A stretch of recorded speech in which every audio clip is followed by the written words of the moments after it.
हाँ जी, good evening. तो आज हमें नया सब्जेक्ट स्टार्ट करना है और इस सब्जेक्ट का फर्स्ट चैप्टर कर रहे हैं हम।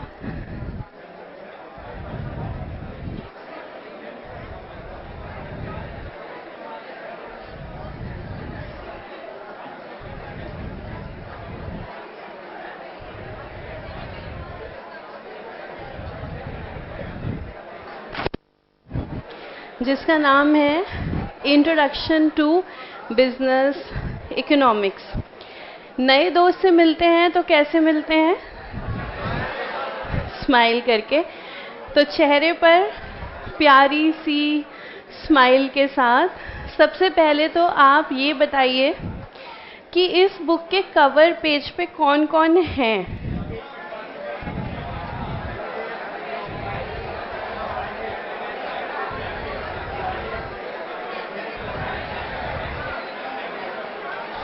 और बताइए।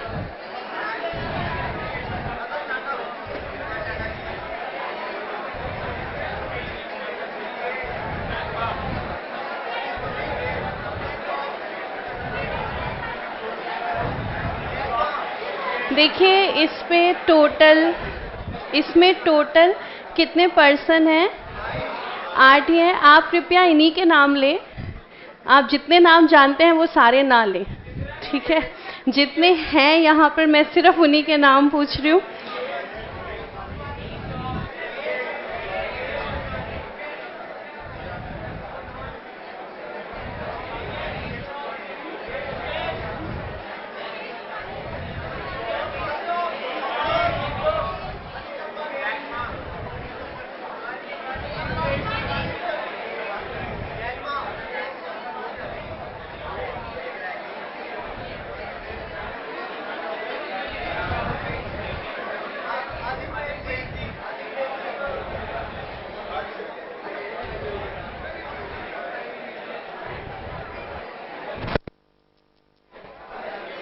ये जो 8 नाम आप देख रहे हो, तो जो बच्चे पहचानते हैं उन्होंने तो पहचान ही लिया, और जो नहीं पहचानते वो अंदाज़ा लगा रहे हैं कि कौन है इसके अंदर, कौन होगा।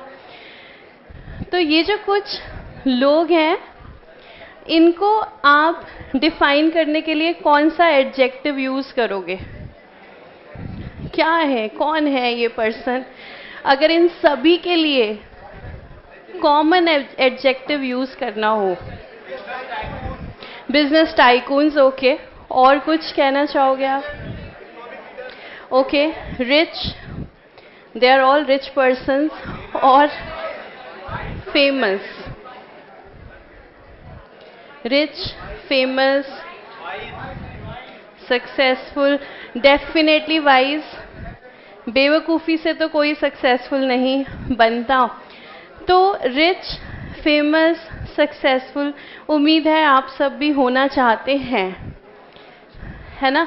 Because in economics we talk about rational person. तो उम्मीद करती हूँ आप सब भी ऐसा होना चाहते हैं, या नहीं आपकी कोई और इच्छा है? नहीं, ये इच्छा नहीं है। तो आप पुअर रहना चाहते हैं? आप अनसक्सेसफुल रहना चाहते हैं? नहीं ना। इसका मतलब क्या इच्छा हुई कि हाँ, रिच भी होना चाहते हैं, सक्सेसफुल भी होना चाहते हैं। तो ये सब लोग, ये हैं रिच, फेमस, सक्सेसफुल। ये है बैलेंस शीट की एक साइड, वो तो देख ली हमने, हम चाहते भी हैं। इसी बैलेंस शीट की दूसरी साइड, रिच, फेमस, सक्सेसफुल, आप कैसे बनोगे? ये वो लोग हैं जिन्होंने इस बुक में हम जो भी सीखेंगे उसे बिजनेस में अप्लाई किया है। हम जो भी कुछ इस बुक में पढ़ने वाले हैं, एवरीथिंग इज प्रैक्टिकल। जो भी हम पढ़ेंगे वो बिजनेस में अप्लाई होगा। तो ये वो लोग हैं जिन्होंने इकोनॉमिक्स को पढ़ा भी है और पढ़ने के बाद उसे अप्लाई भी किया है, इसीलिए अच्छे बिजनेस पर्सन ये बने हैं। तो पढ़ने के समय पर क्या की थी? पढ़ाई। जब ऐसा करते हैं तो फिर क्या होता है? Rich, famous, successful. और पढ़ने के समय पढ़ाई ना करके अगर कुछ और करेंगे और फिर भी सोचेंगे कि ऐसा हो जाए, तो फिर क्या कहलाए जाएंगे? फूल। हिंदी वाला नहीं, इंग्लिश वाला। वैसे तो आप प्यारे प्यारे फूल हो, लेकिन इस समय तो इंग्लिश वाले फूल की बात हो रही। वैसे आप हिंदी वाले फूल हो, पर इस समय इंग्लिश वाले फूल की बात हो रही है। मतलब हम लोग जो भी इस बुक में पढ़ेंगे, स्पेशली वो स्टूडेंट्स जिन्हें आगे जाके बिजनेस करना है, एक एक चीज़ को आप बिजनेस में अप्लाई करना। अगर कर पाओगे तो क्या बनोगे? इनके जैसे ही फेमस बिजनेस टाइकून्स। और इसलिए हमारा जो फर्स्ट चैप्टर है उसका नाम ही क्या है? इंट्रोडक्शन टू इकोनॉमिक्स नहीं, introduction to business economics. CA को बिजनेस से क्या मतलब है? भाई चलो, जिनको तो सीए करने के बाद बिजनेस करना है उनका तो सीधा कनेक्शन हुआ इस सब्जेक्ट के साथ, पर जिनको सीए करने के बाद बिजनेस नहीं करना, जिन्हें सीए करने के बाद ऑडिट करना है, उनको क्या जरूरत है जान के बिजनेस इकोनॉमिक्स? क्या करें जान के? पता तो होना चाहिए पढ़ने का कोई फायदा है या बस पेपर के लिए पढ़ रहे हैं? क्या करें जानकर बिजनेस इकोनॉमिक्स, जिस पर्सन को करनी है ऑडिट? बताओ क्या करें? हैंड रेज करके गुपचुप तो सब चलती रहती है। ठीक से हैंड रेज करके क्या कोई आंसर दे सकता है? अगर ऑडिट करनी है हमें, तो बिजनेस इकोनॉमिक्स सीख करके हम क्या करें आखिर? हम क्यों अपना वक्त, अपने एफर्ट इस सब्जेक्ट पर जो है लगाएं? माइक दे दीजिएगा।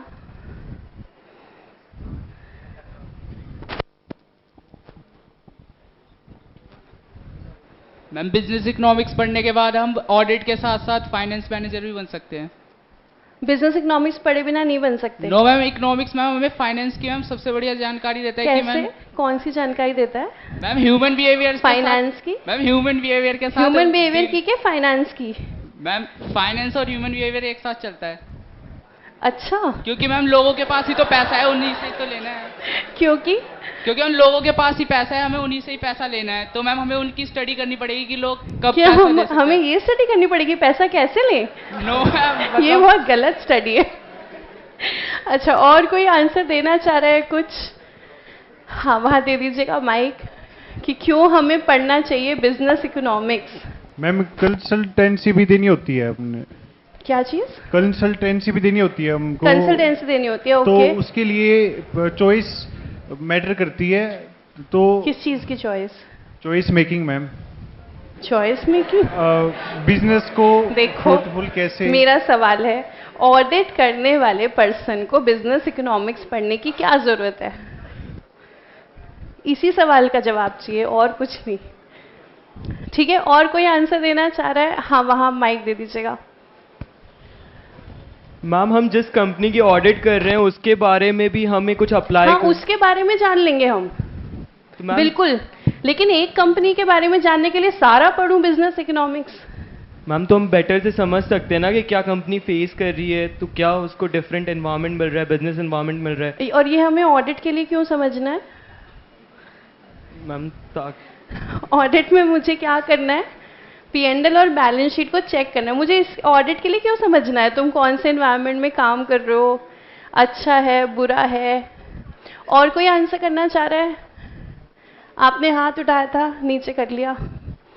अच्छा, देखो, अभी रिसेंटली गवर्नमेंट ने कुछ धमाका किया। क्या धमाका किया? तो रेवोकेशन ऑफ आर्टिकल 370। हाँ, अभी हम बात कर रहे हैं सिर्फ आर्टिकल 370 की। तो सबको यही पता है रेवोकेशन ऑफ आर्टिकल 370, या इसकी इम्प्लीकेशन भी पता है क्या है? या ये तो लर्न सबने कर लिया कि आर्टिकल 370 हट गया, इसको हटने से क्या होगा?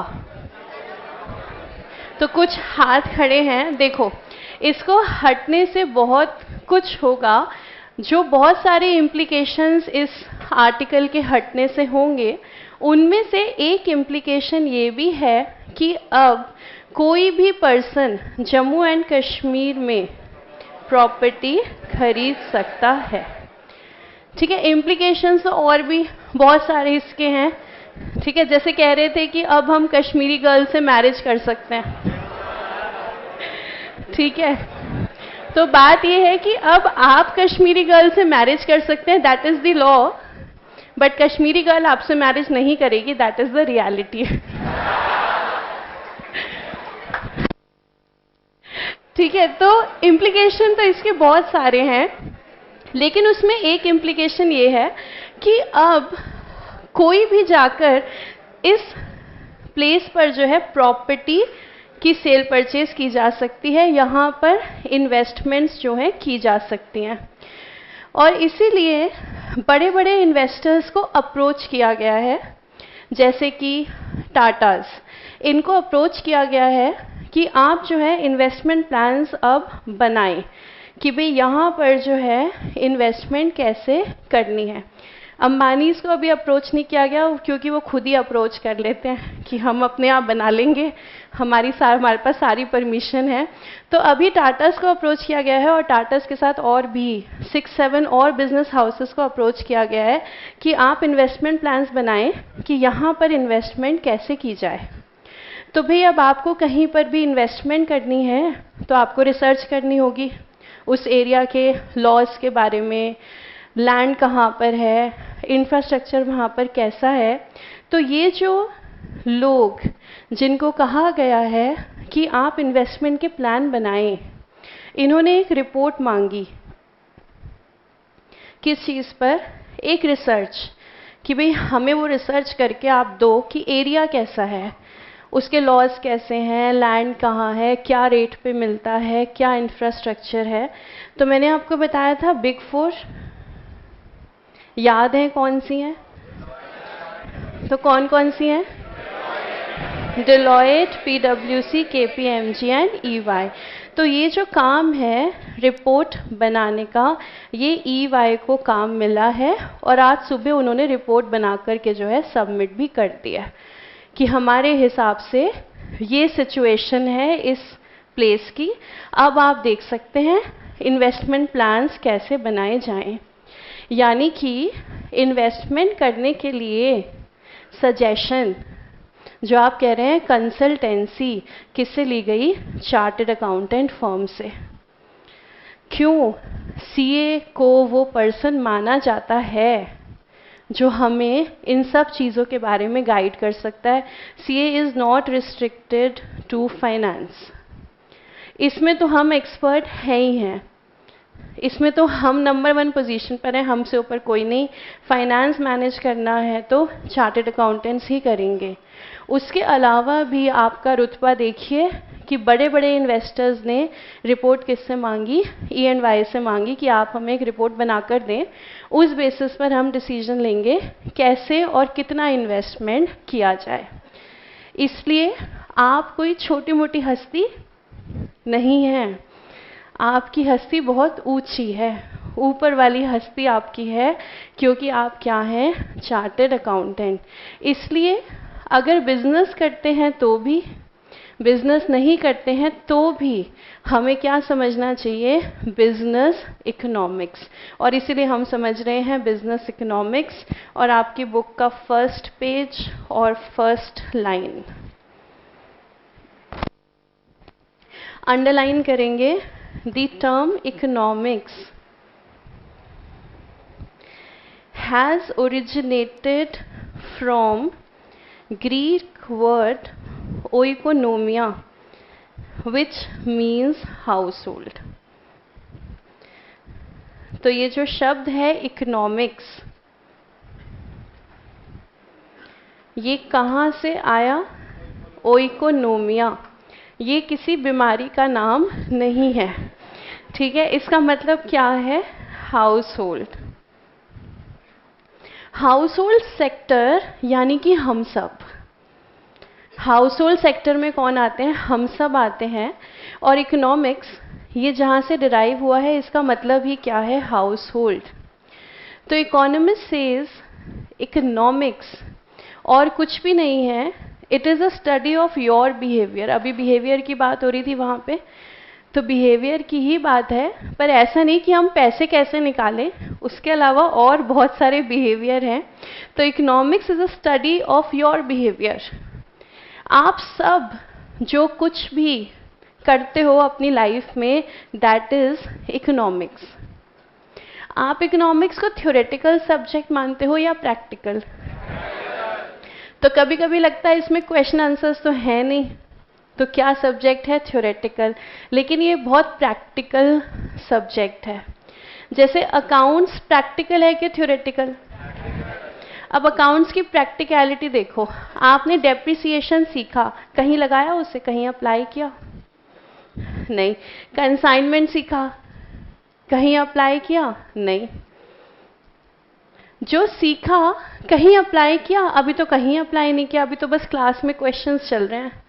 लेकिन इकोनॉमिक्स में लॉ ऑफ डिमांड सीखा, कितनी बार अप्लाई कर चुके हो? अनकाउंटेबल टाइम्स अप्लाई हो चुका है वो। जहाँ भी डिस्काउंट स्कीम आई, जहाँ भी प्राइस थोड़ा सा रिड्यूस हुआ, किसी भी वजह से हमने डिमांड क्रिएट कर दी। तो इकोनॉमिक्स बहुत ज़्यादा प्रैक्टिकल है। और है क्या? हम सब लोग जो भी करते हैं अपने जीवन में, दैट इज़ इकोनॉमिक्स। तो इकोनॉमिक्स की अगर डेफिनेशन की बात करें, आप लोगों ने क्या क्या डेफिनेशन पढ़ी है? अगर define economics, what is economics? Study of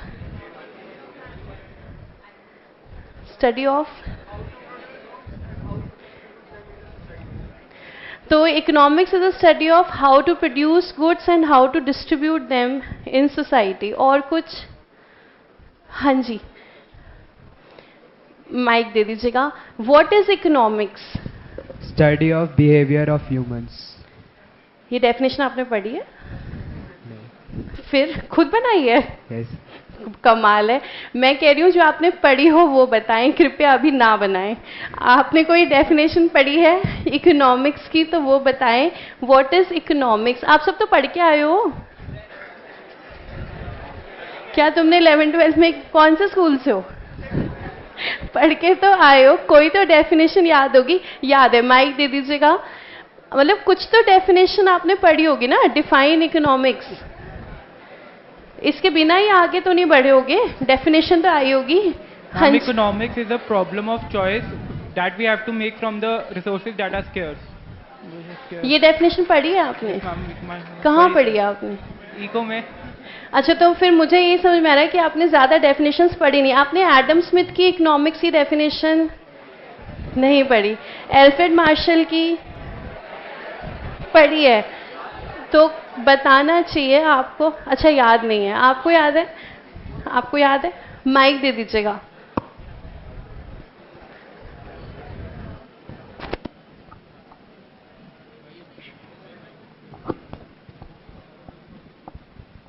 Ma'am, economics is the social science that studies human behavior as a that studies human behavior as a relationship. Economics is the social science that studies human behavior as a relationship between end and scarce means which could have alternative uses. लेकिन ये Alfred Marshall की नहीं है। I thought आप उनका answer दे रहे हो। ये किन की डेफिनेशन है? Ma'am, I think it's of Professor Lionel's. हाँ, राइट, लायनल रॉबिन्स की जो है ये डेफिनेशन है इकोनॉमिक्स की। चलिए, आपने क्लास की इज्जत रख ली। एक बच्चे ने जो है कुछ डेफिनेशन जो है वो बता दी है इकोनॉमिक्स की। तो देखिए, बस अब और आंसर नहीं लेंगे। तो इकोनॉमिक्स की जो डेफिनेशंस हैं वो बहुत सारी हैं। एडम स्मिथ ने भी डेफिनेशन दी है, एल्फ्रेड मार्शल ने भी दी है, रॉबिन्स ने भी डेफिनेशन दी है। लेकिन हम जो एक बेसिक चीज़ की बात करते हैं जिसमें हम इकोनॉमिक्स को डिफाइन करते हैं, तो हम ये कहते हैं economics is a science of choice making. और ये डेफिनेशन ख़त्म कि economics is a science of choice making. Choice making he economics का बेस है। सारी की सारी इकोनॉमिक्स किस चीज़ पर टिकी हुई है कि हमें चॉइसेस करनी पड़ेंगी। और क्या हम लोगों को दिन रात लाइफ में चॉइसेस करनी पड़ती हैं? बहुत बार करनी पड़ती हैं। छोटी सी बात है, सीए के साथ बीकॉम करें या ना करें, फिर बीकॉम करें तो रेगुलर कॉलेज से करें या कॉरेस्पॉन्डेंस से करें, फिर बीकॉम पास करें या बीकॉम ऑनर्स करें। कितनी सारी चॉइसेस। फिर करियर ऑप्शंस, सीए सिर्फ करें या सीए के साथ कुछ और भी करें। बीकॉम तो ऐसे ही है, वो तो साथ में काउंट नहीं होता, वो तो ऐसे ही कर लिया। तो सिर्फ सीए या सीए के साथ हम एमबीए भी करें या सीए के साथ हम सीएस भी करें, तो हम क्या करें क्या ना करें। आपको किसी ने प्रपोज कर दिया, प्रपोजल एक्सेप्ट करें कि ना करें। अगर करें तो बात तो वही है, हम तो डूबेंगे सनम, तुम्हें भी ले डूबेंगे। अगर ना करें तो प्रपोजल हाथ से निकल जाएगा। क्या करें, एक्सेप्ट करें कि ना करें। आप कह रहे हो करें, मैंने आपसे राय नहीं पूछी। मैं बता रही हूँ कि ये प्रॉब्लम है हमारे माइंड में। आपको कहीं घूमने जाना है, पापा ने मना कर दिया, तो आप झूठ बोल के चले जाएं या फिर सच का साथ दें और फिर पार्टी में ना ही जाएं। इतनी सारी चॉइसेस हमें करनी पड़ती हैं। और चॉइसेस अल्टीमेटली हम कैसे करते हैं, सिस्टम क्या है जहां आपकी सेटिस्फैक्शन क्या हो जाएगी, मैक्सिमम। सारी इकोनॉमिक्स यही है, चाहे माइक्रो हो चाहे मैक्रो हो। बिजनेसमैन है तो वो क्या सामान बनाए, किसके लिए बनाए, कैसे अपने प्रॉफिट को मैक्सिमाइज करें। नेशन है तो गवर्नमेंट सोच रही है कितना पैसा हम हेल्थ पे खर्च कर दें, कितना पैसा हम एजुकेशन पे खर्च कर दें। हर तरफ क्या कर रहे हैं हम, चॉइसेस कैसे करते हैं जहां सेटिस्फैक्शन हमारी मैक्सिमम होती है। चॉइसेस करनी क्यों पड़ती हैं? आप CA, CS, MBA, LLB, IAS क्यों नहीं कर सकते? क्या दिक्कत है करने में? कर लो। तो आपने कहा भाई देखो टाइम लिमिटेड है, एक दिन में कितने घंटे, 24 आवर्स। ये तो इसी में निकल जाते हैं कि सीए की पढ़ाई करें या कॉलेज की पढ़ाई करें। और अब जो है और भी इसमें अगर ऑप्शंस आ गए तो टाइम तो इतना ही है। उसके बाद मनी भी एक रिसोर्स है, वो भी इन्वेस्ट करना पड़ेगा, वो भी लिमिटेड है।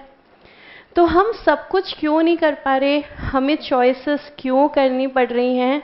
तो इसका कारण क्या है, हमारे रिसोर्सेस ये क्या है, लिमिटेड, और हमारी डिज़ायर्स अनलिमिटेड। सबको लर्न है ये तो कि डिज़ायर्स हमारी अनलिमिटेड हैं, रिसोर्सेज हमारे लिमिटेड हैं, इसीलिए हमें चॉइसेस करनी पड़ती हैं। तो डिज़ायर्स हमारी अनलिमिटेड हैं। इस पर एक बहुत खूबसूरत सा शेर गालिब ने कहा है कि 1000 ख्वाहिशें ऐसी कि हर ख्वाहिश पे दम निकले। 1000 ख्वाहिशें ऐसी कि हर ख्वाहिश पे दम निकले। हर ख्वाहिश पे दम निकले। सीए करना आपकी ख्वाहिश है, कितनी आसानी से पूरी हो रही है, दम निकल रहा है। वही गालिब ने कहा हर ख्वाहिश ऐसी है पूरी करने में दम निकलता है। किसी की ख्वाहिश होगी वर्ल्ड के टॉप 10 रिचेस्ट पर्सन में आना है, तो सोच लो पूरी कैसे होगी। तो हजारों ख्वाहिशें ऐसी कि हर ख्वाहिश पे दम निकले। और गालिब ने अगली लाइन में बताया इंसान तेरी फितरत कैसी है, लाख निकले मेरे अरमान फिर भी कम निकले। लाख निकले मेरे अरमान फिर भी कम निकले। गालिब कह रहे हैं एक इच्छा पूरी हुई नहीं तुम्हारी, कि दूसरी इच्छा जो है आ चुकी है। जो इच्छा पूरी हुई है उसे तुम एंजॉय भी नहीं कर पाते, इतनी ही देर में दूसरी इच्छा सामने आके खड़ी हो जाती है। और इकोनॉमिस्ट इस बात को समझ रहे हैं क्योंकि वो डील कर रहे हैं इंसानों से, ह्यूमन बिहेवियर। तो कैसा ह्यूमन बिहेवियर? ये ह्यूमन बिहेवियर कि इस इंसान की इच्छाएं कभी ख़त्म नहीं होंगी और जो हमारे रिसोर्सेज हैं वो क्या हैं? लिमिटेड। तो क्या करनी पड़ेगी लाइफ में? हमेशा चॉइस कैसे करो जहाँ सेटिस्फैक्शन मैक्सिमम हो। इसलिए हमेशा ये भी ध्यान रखिएगा कुछ ना कुछ छूटेगा ज़रूर। कभी भी आपको सब कुछ नहीं मिल पाएगा, कुछ ना कुछ छूटेगा ज़रूर। वो आपको सोचना है क्या छोड़ना है और क्या चीज़, कौन सी ख्वाहिश आपको पूरी करनी है। सपोज़ अब आपका 18th बर्थडे आने वाला होगा। हाँ, तो हाँ, कईयों का 18th बर्थडे, कईयों का 19th बर्थडे। तो 18th बर्थडे आपके लिए बड़ा स्पेशल होता है। ऐसा क्यों? उसके बाद आप वोट दे सकते हो। अच्छा, उसके बाद आप शादी कर सकते हो, इसलिए बड़ा इम्पोर्टेंट है आपके लिए। तो सपोज आपका 18th बर्थडे आने वाला है और आपके मन में बहुत सारे प्लान्स हैं, क्योंकि आपके लिए ये बड़ा स्पेशल दिन है। आपके मन में बहुत सारे प्लान्स हैं।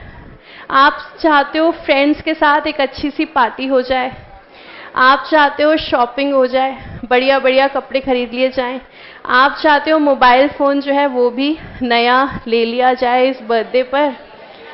तो मन में इतनी ख्वाहिशें लेकर आप पापा के पास गए कि भाई 18th बर्थडे आने वाला है।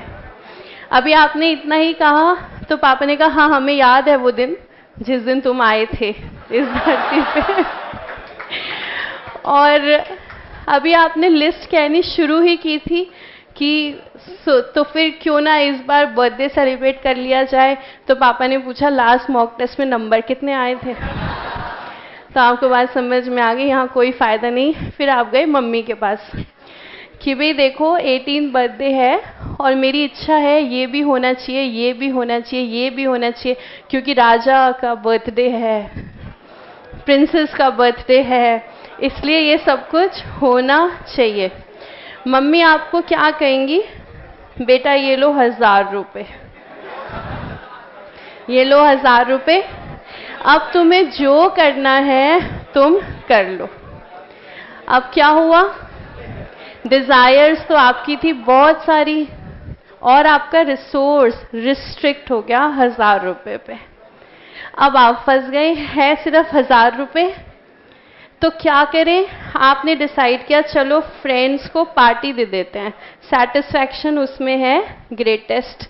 पर 1000 रुपये से बनेगा नहीं, वो भी आपने उधार ले लेकर जो है फ्रेंड्स को पार्टी दी। पर अल्टीमेटली आपने कहा चलो इतना हो गया, ठीक है। ज़िंदगी में सब कुछ नहीं मिलता क्योंकि रिसोर्सेज हमारे लिमिटेड हैं, डिज़ायर्स हमारी अनलिमिटेड हैं। हाँ, इकोनॉमिस्ट ने शब्द चेंज कर दिया। वो कहते हैं हम डिज़ायर्स की बात नहीं करते, हम बात करते हैं वांट्स की। तो दोनों में क्या डिफरेंस है? डिज़ायर तो मतलब कुछ भी डिज़ायर कर लो, कुछ भी इच्छा कर सकते हो। आपने कहा मुझे सीए भी करनी है, सीएस भी करनी है, एमबीए भी करनी है, आईएएस भी करनी है, इच्छा है कर लो, सोचने में क्या जा रहा है, सोच लो। डिज़ायर तो कुछ भी हो सकती है। Wants are those desires which are capable of being fulfilled. तो इकोनॉमिस्ट ने कहा क्योंकि हम मानते हैं कंज्यूमर रैशनल है, हम सिर्फ उन इच्छाओं की बात करते हैं जो पूरी हो सकती हैं। बस उन इच्छाओं के लिए हम कह रहे हैं वो इच्छाएं भी अनलिमिटेड हैं, रिसोर्सेज लिमिटेड हैं, इसलिए हमेशा क्या करनी पड़ती है? चॉइस। तो देखें definition, economics is defined in the book named an inquiry into the nature and causes of wealth of nations, usually abbreviated as the Wealth of Nations by Adam Smith. Economics is essentially a process of choice making. अब एक बार आप first page read out कर लीजिए, जो हमने समझा है वो यहाँ पे लिखा हुआ है, एक बार आप पढ़ लीजिए।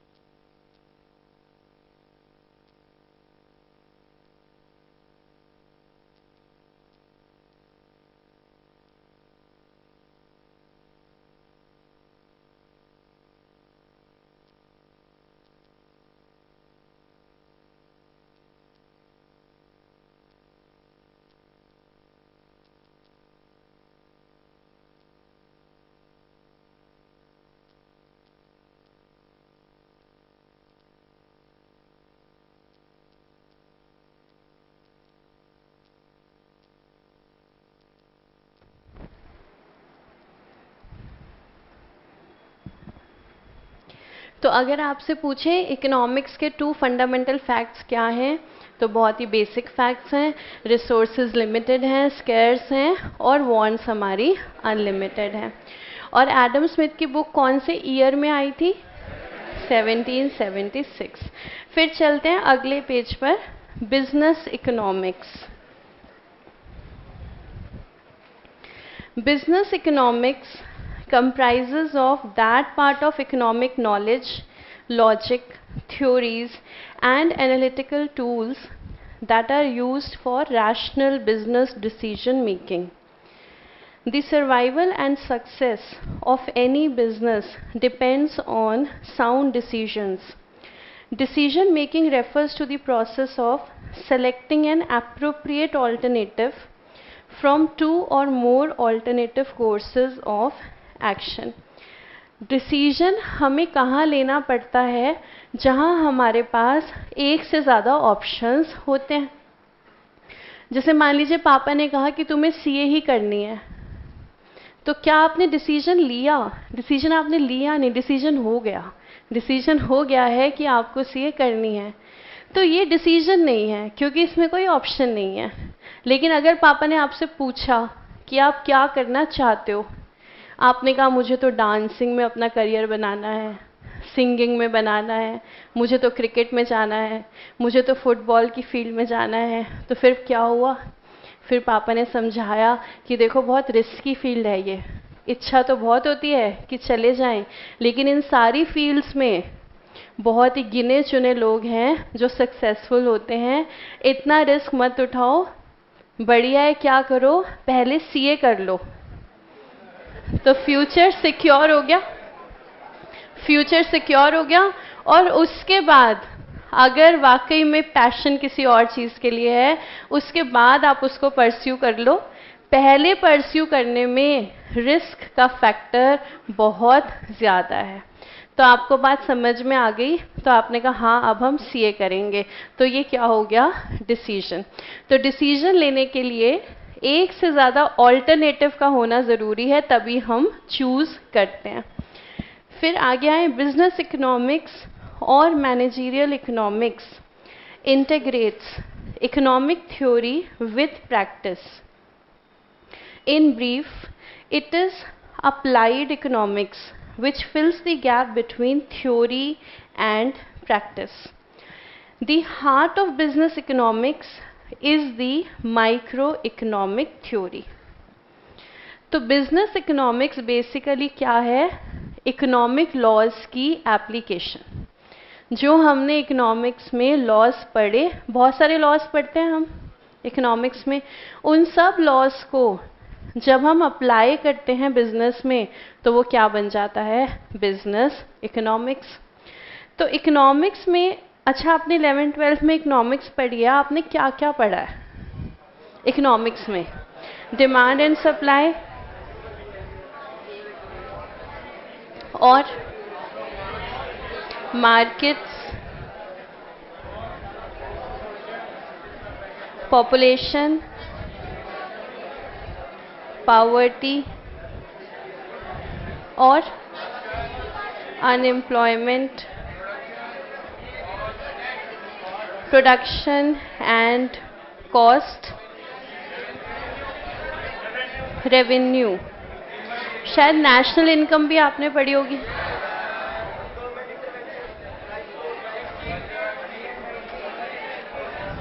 ठीक है, और इसके अलावा और भी कुछ टॉपिक्स आपने पढ़े हैं। अब देखो, अगर हम बात करें बिजनेस की, अगर हम बात करें एक बिजनेसमैन की, कि बिजनेसमैन बिजनेस करते हुए अपने बिजनेस में क्या क्या अप्लाई करेगा, तो क्या वो डिमांड एंड सप्लाई अप्लाई करेगा? डेफिनेटली जो है वो अप्लाई करेगा। इंडिया की पॉपुलेशन, क्या उसके बिजनेस के लिए कोई इम्पोर्टेंट इंफॉर्मेशन है? क्या इसे अप्लाई किया जाना चाहिए? Poverty, unemployment, markets, production and cost. यहाँ यस बुलंद है और यहाँ यस मध्यम आवाज में है दोनों में यस। दोनों चीज़ें यूज़ होंगी बिजनेस में, लेकिन ये जो चीज़ है ये मेन है, इसीलिए क्या कहा, heart of business economics. Heart मतलब most important organ of the body. तो हार्ट सिर्फ प्यार करने के लिए नहीं है, सच में अगर दिल धड़कना बंद हो गया तो आपकी डेथ हो जाएगी। तो मोस्ट इम्पॉर्टेंट ऑर्गन, तो कह रहे हैं बिजनेस इकोनॉमिक्स के लिए भी हार्ट हम किसे कहेंगे, माइक्रो इकोनॉमिक्स को। और इसीलिए हमारे कोर्स में सिर्फ यही है, माइक्रो इकोनॉमिक्स। मैक्रो हमें नहीं पढ़ना, पॉपुलेशन, पॉवर्टी, अनएम्प्लॉयमेंट, ये सब हमें नहीं पढ़ना। ये सब सीपीटी में था, लेकिन सीपीटी से फाउंडेशन शिफ्ट हुए तो इंस्टीट्यूट ने ये सब हटा दिया कि मेन जो इकोनॉमिक्स है वो है माइक्रो। तो शायद आप ये सोच के स्माइल कर सकते हैं कि बहुत ही आसान टॉपिक्स हैं, बच्चों वाले टॉपिक्स, प्यारे प्यारे बच्चों के लिए, demand and supply, production and cost, market. ठीक है, फिर आगे चलेंगे हम। Economics is both a positive science as well as normative science. आपने पढ़ी हुई है ये पहले। तो पॉजिटिव साइंस का क्या मतलब होता है, ऐसा है, और नॉर्मेटिव साइंस का क्या मतलब होता है, ऐसा होना चाहिए। और इकोनॉमिक्स में हम हमेशा दोनों ही चीज़ें पढ़ते हैं, पॉजिटिव भी, नॉर्मेटिव भी। क्योंकि कुछ इकोनॉमिस्ट कहते हैं आप सिर्फ ये बताओ क्या है, कुछ इकोनॉमिस्ट कहते हैं आप ये भी बताओ क्या होना चाहिए। भाई सपोज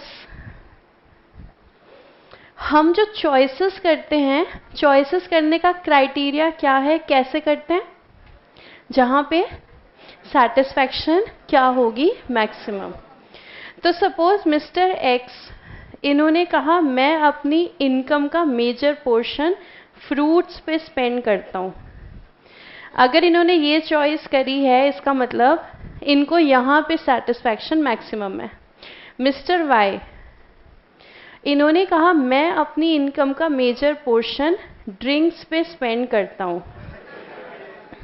ठीक है, ड्रिंक्स मतलब फ्रूट जूस नहीं, हाँ वो तो मैम हम समझ गए। ठीक है, इन्होंने कहा मैं मैक्सिमम इनकम अपनी ड्रिंक्स पे स्पेंड करता हूँ, मुझे सेटिस्फैक्शन उसमें मिलती है। तो अब एक तो थॉट ये है कि हमें मिस्टर वाई को समझाना चाहिए कि तुम्हें ऐसा नहीं करना चाहिए। एक थॉट ये है मिस्टर वाई को जो करना है करने दो, उनको सेटिस्फैक्शन मैक्सिमम मिल रही है ना, तो बस बात खत्म हो गई। तो हमें क्या अच्छा लगता है कि हमें कोई समझाए? नहीं, ठीक है। तो इसलिए किसी को अच्छा लगता है कि हमें समझा दो, क्या सही क्या गलत। किसी को लगता है हमें मत समझाओ, जिंदगी से ठोकर खाएंगे, अपने आप समझ जाएंगे क्या सही है और क्या गलत। इसलिए दोनों ही टाइप के इकोनॉमिस्ट हैं। जैसे रॉबिन्स की बात करें, रॉबिन्स कहते हैं सिर्फ व्हाट इज पे चलना चाहिए कि ऐसा है। For example, there is an inverse relationship between price and quantity demand, other factors remaining constant, ऐसा है। लेकिन इकोनॉमिस्ट जैसे कि एल्फ्रेड मार्शल, वो कहते हैं हमें बताना चाहिए कि क्या होना चाहिए। इसलिए हम दोनों साथ साथ पढ़ते हैं। जैसे हमने पढ़ा present population of India is 120 crore. तो ये क्या है? Positive science. Present population of India is 120 crore. और इसी के साथ अगला पैराग्राफ क्या आएगा? Therefore population should be reduced. इसलिए ऐसा होना चाहिए, पॉपुलेशन को रिड्यूस करना चाहिए। इसलिए शादी के बाद हम दो हमारे दो, या फिर हम दो हमारा एक, या फिर हम दो ही काफ़ी हैं, ये भी चल जाएगा, हम दो ही काफ़ी हैं। या फिर चौथा option, we will adopt a child. खत्म बात, विल अडॉप्ट अ चाइल्ड, किसी को ज़िंदगी मिल जाएगी, हमें एक बच्चा मिल जाएगा। लेकिन ऐसा करने में बॉलीवुड बीच में आएगा। ये हमारा खून नहीं है, ये पराया खून है, ऐसे कैसे हम इसको अपना लें। तो चाइल्ड जो होता है वो खून से नहीं होता, वो अपब्रिंगिंग से जो है बनता है। लेकिन बॉलीवुड बीच में आएगा, इसलिए आपको सोच समझ के चॉइसेस करनी है। नॉर्मेटिव इकोनॉमिक्स हमेशा साथ चलता है क्या होना चाहिए, क्योंकि जो जैसी आपकी चॉइसेस होंगी उनके बेसिस पर आप डिसीजन लोगे, और जो भी आपके डिसीजन होंगे हर डिसीजन का एक कंसीक्वेंस होगा, हर डिसीजन का एक रिजल्ट होगा जो आपको फेस करना पड़ेगा। जैसे आज के टाइम में बहुत जगह ऐसा है कि गर्ल जो है वो कंसीव नहीं कर पा रही, बहुत ज़्यादा प्रॉब्लम्स आ रही हैं कि गर्ल कंसीव नहीं कर पा रही। तो आपने चॉइस लिया कि नहीं भाई हमें तो अपना ही बच्चा चाहिए, हमारा खून, तो डिसीजन आपका हुआ। इस डिसीजन का कंसीक्वेंस क्या है? Lots of medical test, a lot of medical treatment, a lot of pain for the girl, पर जो आपका डिसीजन वो ही कंसीक्वेंस। उसके कंट्रास्ट में जैसे सुष्मिता सेन, सुशी अडॉप्टेड 2 गर्ल्स, अगर आप अडॉप्ट करने का डिसीजन लेते हो, no test, no treatment, no pain, all smiles, तो आपको देखना है सेटिस्फैक्शन कहाँ पर मैक्सिमम होती है। इसलिए इकोनॉमिस्ट क्योंकि हाउस होल्ड से डील करते हैं हमेशा बताते चलेंगे क्या करना चाहिए। समझदार सुन ले, बेवकूफ़ ना सुने। अक्ल दोनों को आ जाती है, किसी को जल्दी तो किसी को बाद में। अपनी अपनी लाइफ है, अपना अपना रास्ता है, किसी की कॉपी करनी नहीं है। तो पॉजिटिव साइंस और नॉर्मेटिव साइंस दोनों साथ साथ चलते हैं। अच्छा, एक अंदाज़ा लगाओ, मुझे लगता है गलत लगाओगे, एक अंदाज़ा लगाओ, बिजनेस इकोनॉमिक्स पॉजिटिव होगी या नॉर्मेटिव? ये तुमने पढ़ के बोला है? नहीं, फिर तो कमाल है। बिजनेस इकोनॉमिक्स कैसा नेचर है इसका? नॉर्मेटिव। क्यों? इकोनॉमिस्ट ये आपको बताते रहेंगे बिजनेस में ये आपको करना चाहिए, फिर आप करो या ना करो वो आपका डिसीजन है। इकोनॉमिस्ट बताते चलेंगे, जैसे उन्होंने बता दिया प्राइस को कम करने से क्वांटिटी बढ़ेगी, लेकिन हाँ उसका इफेक्ट भी है, प्रॉफिट जो है वो थोड़ा सा कम भी होगा। तो उन्होंने बता दिया कि भाई ऐसा करना चाहिए, प्राइस को लो रखना चाहिए। अब आप रखो या ना रखो वो आपका डिसीजन। तो जनरली क्या कहते हैं हम? Business economics is generally normative in nature. तो एक बार इसको पढ़ लेते हैं। अ पॉजिटिव और pure science analyses cause and effect relationship between variables, but it does not involve any value judgment. In other words, it states what is of the state of affairs and not what ought to be. As against this, a normative science involves value judgments. It suggests what should be the particular course of action. Business economics is generally normative in nature. Value judgment का मतलब है हमें क्या करना चाहिए। जैसे मुझसे 1-2 दिन पहले एक स्टूडेंट ने पूछा था कि हम कभी कभी ऐसा होता है कि हम पेट्स को ले आते हैं घर पे और कुछ टाइम के बाद हमें लगता है हमसे मैनेज नहीं हो रहा तो हम उनको छोड़ आते हैं। तो क्या हमें ऐसा करना चाहिए? दिस इज़ वैल्यू जजमेंट कि क्या हमें ऐसा करना चाहिए या हमें ऐसा नहीं करना चाहिए। हम कुछ भी करते हैं लाइफ में, शुरुआत यहीं से होती है। Choices, decision, consequences. जब हम पेट को घर लाते हैं तो हम क्यों लाते हैं? कोई भी क्यों लाएगा डॉग को अपने घर? तो भाई फर्स्ट टाइम जब लाते हैं तो एक ही रीज़न होता है, सिक्योरिटी पर्पस। दूसरे टाइम जब लाते हैं, क्योंकि डॉग्स की लाइफ बहुत कम होती है और ऐसा कहा जाता है कि जिसके पास एक बार डॉग है वो उसके बिना रह नहीं सकता, तो जब दूसरी बार लाते हैं तब कारण और होते हैं, लव, केयर, इमोशन साथ होते हैं।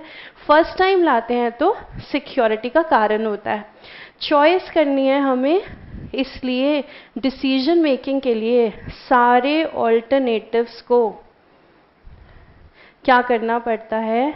इवैल्यूएट।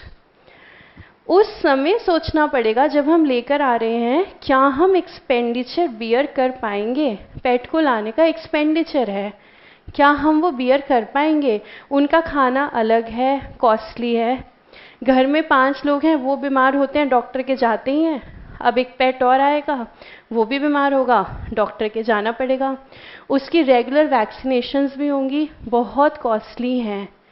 डिसीजन लेते समय सोचना पड़ेगा, क्या हमें ये करना चाहिए? उस समय तो हम ले आए, चॉइस हमने कर ली कि हम पेट लेकर आएंगे। अब जब हम ले आए, उसके बाद कुछ टाइम के बाद सच जब आता है, इसीलिए कहते हैं मैनेजमेंट में प्लानिंग, कि आपने क्या सोचा था और क्या हुआ, उसके बीच में गैप कितना है। तो गैप रिड्यूस होना चाहिए हमेशा। सच जब सामने आया तो आपको लगा पेट तो ये नहीं संभलेगा, इसका तो खर्चा बहुत ज़्यादा है, तो आपने डिसाइड किया कि इसको छोड़ाओ। तो एक दिन गए और गाड़ी से एक जगह उसको उतारा और आप अपनी गाड़ी जो है लेकर के आ गए।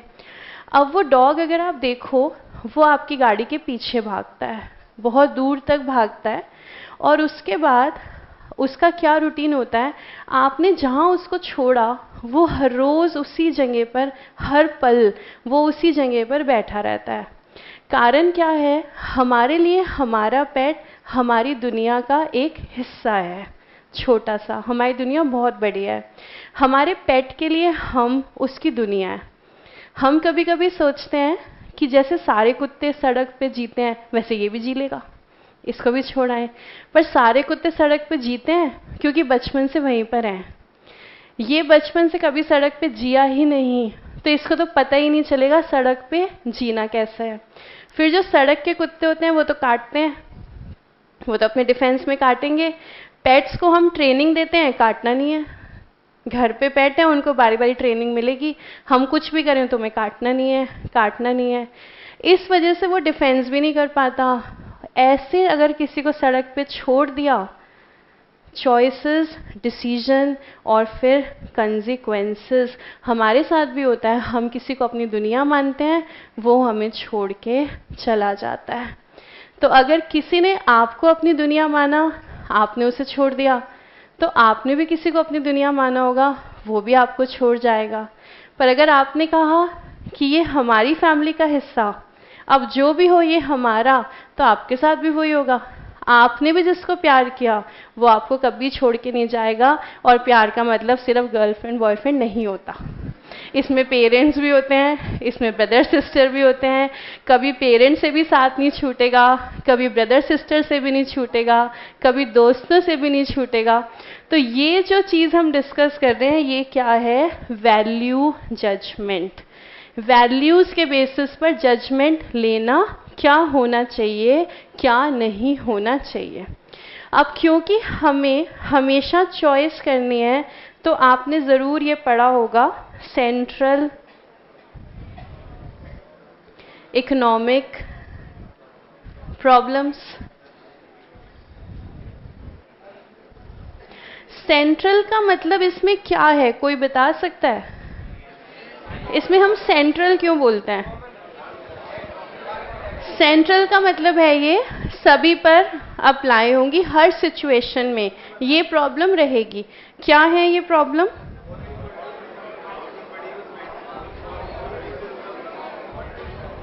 What to produce,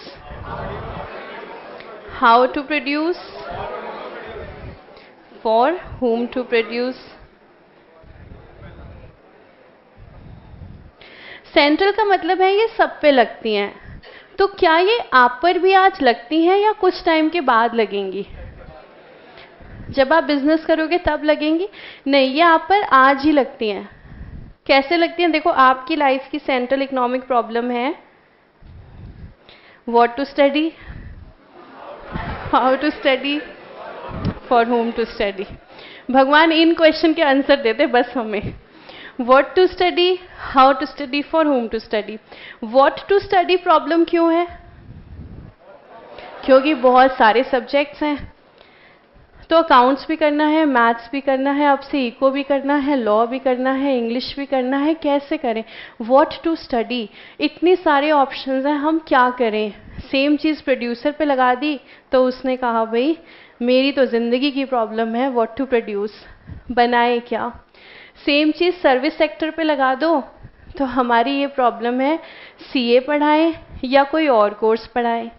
फिर अगर सीए पढ़ाएं तो उसमें फाउंडेशन पढ़ाएं कि इंटर पढ़ाएं कि फाइनल पढ़ाएं, क्योंकि इतने सारे चॉइसेस हैं। तो एक प्रॉब्लम है व्हाट टू प्रोड्यूस, दूसरी प्रॉब्लम है हाउ टू प्रोड्यूस, आपकी है हाउ टू स्टडी, पढ़े हम कैसे? तो प्रोड्यूसर को हमने क्या कहा, भाई देख दो टेक्निक हैं, एक तो लेबर इंटेंसिव, एक कैपिटल इंटेंसिव। लेबर का मतलब और कैपिटल का मतलब मशीनरी, तो दोनों में से किसी भी तरीके से लगा लो, सबका अपना फायदा अपना नुकसान है। लेबर आपको चीप पड़ेगी, कैपिटल आपको एक्सपेंसिव पड़ेगा, लेकिन लेबर में गलती होने के चांसेस रहेंगे, मशीन कभी गलती नहीं करेगी। लेबर हमेशा आराम मांगेगी, मशीन कभी आराम नहीं मांगेगी। दोनों के अपने अपने प्लस माइनस हैं, आप डिसाइड करो हाउ टू प्रोड्यूस। उसके बाद फॉर हुम टू प्रोड्यूस, तो भाई किसके लिए बनाए? कंज्यूमर बहुत सारे हैं, कौन से ग्रुप के लिए बनाए? फॉर हुम। लेकिन इसमें ये प्रॉब्लम नहीं आती वेयर टू प्रोड्यूस या फिर व्हेन टू प्रोड्यूस, ये प्रॉब्लम नहीं है। आप खुद इमेजिन करो, अगर आपको इसका आंसर मिल जाए what to study, how to study, for whom to study, अगर इसका आंसर मिल गया उसके बाद फिर ये दिक्कत नहीं है वेयर, फिर तो कहीं भी पढ़ेंगे। मेट्रो में है तो मेट्रो में पढ़ेंगे, बस में है तो बस में पढ़ेंगे, ई रिक्शा में है तो ई रिक्शा में पढ़ेंगे, एक बार आंसर मिलना चाहिए। What to study, how to study, for whom to study, when जहां मौका मिला वहां पे पढ़ेंगे, पर एक बार ये आंसर तो मिल जाए व्हाट, हाउ, फॉर हुम। इसलिए ये तो एक प्रॉब्लम है। इकोनॉमिस्ट कहते हैं एक बार इसका आंसर मिल गया ना, फिर ये कोई प्रॉब्लम नहीं है, वेयर एंड व्हेन, ये कोई दिक्कत नहीं है, ये अपने आप सॉल्व हो जाएंगी। और हमारी एक प्रॉब्लम और है जो अभी तक आपने नहीं पढ़ी, चौथी सेंट्रल इकोनॉमिक प्रॉब्लम, वो है प्रोविजंस फॉर फ्यूचर।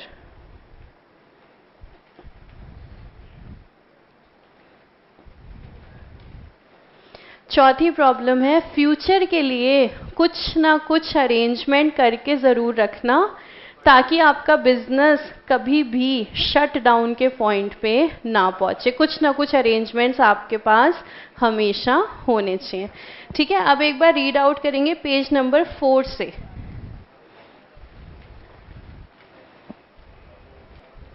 बहुत ही इजी है और बहुत ही इंटरेस्टिंग वे में लिखा हुआ है, तो आपको पढ़ने में मज़ा भी आएगा।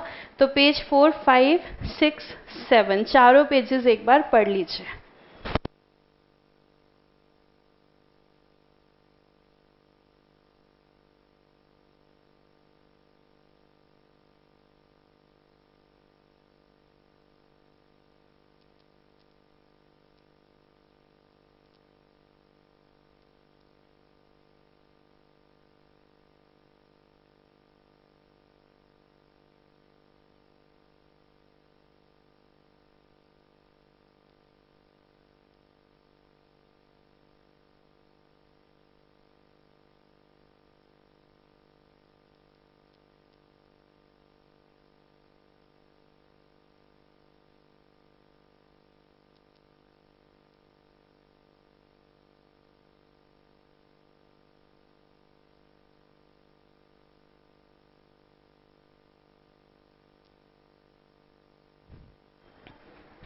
व्हाट टू प्रोड्यूस में आप देखेंगे एग्जाम्पल आ रहा है गन और बटर का। तो गन और butter basically signify capitalist economy, कि वहाँ पर चॉइस करनी होती है तो उनके पीपीसी पे, पीपीसी याद है आपको, हमारे तो खैर कोर्स में नहीं है, उनके पीपीसी में जो है 2 कमोडिटीज़ होती हैं, गन एंड बटर। और अगर आपको याद हो डेवलपिंग इकोनॉमी के पीपीसी पे दो चीज़ें मिलती हैं, वीट और क्लॉथ। तो ये डेवलपिंग का पीपीसी होता है और डेवलप्ड इकोनॉमी का पीपीसी होता है गन और बटर। वो इम्पोर्टेंस देते हैं डिफेंस को और फूड को। डेवलपिंग इकोनॉमी इम्पोर्टेंस देती है फूड को और क्लॉथ को। इसलिए यहाँ पे वो एग्जांपल है कि गन पे हम ज़्यादा एक्सपेंडिचर करें या फिर बटर पे, क्या हम बनाएं और किस क्वांटिटी में।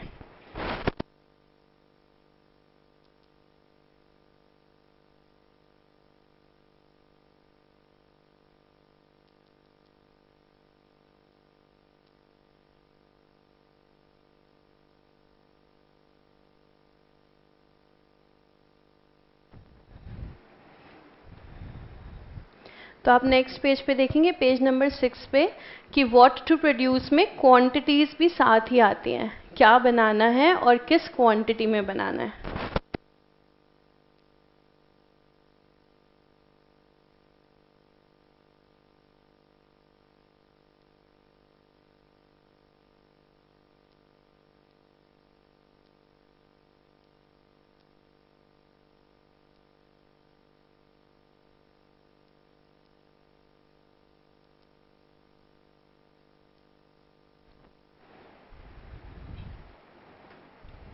पेज नंबर 6 तक पढ़ लिया आपने?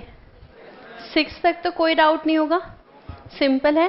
7 आप ऐसा करना, घर पे पढ़ लेना, कोई डाउट हो तो फिर आप कल की क्लास में पूछ लेना, डिस्कस करेंगे, ठीक है। Thank you so much and keep smiling.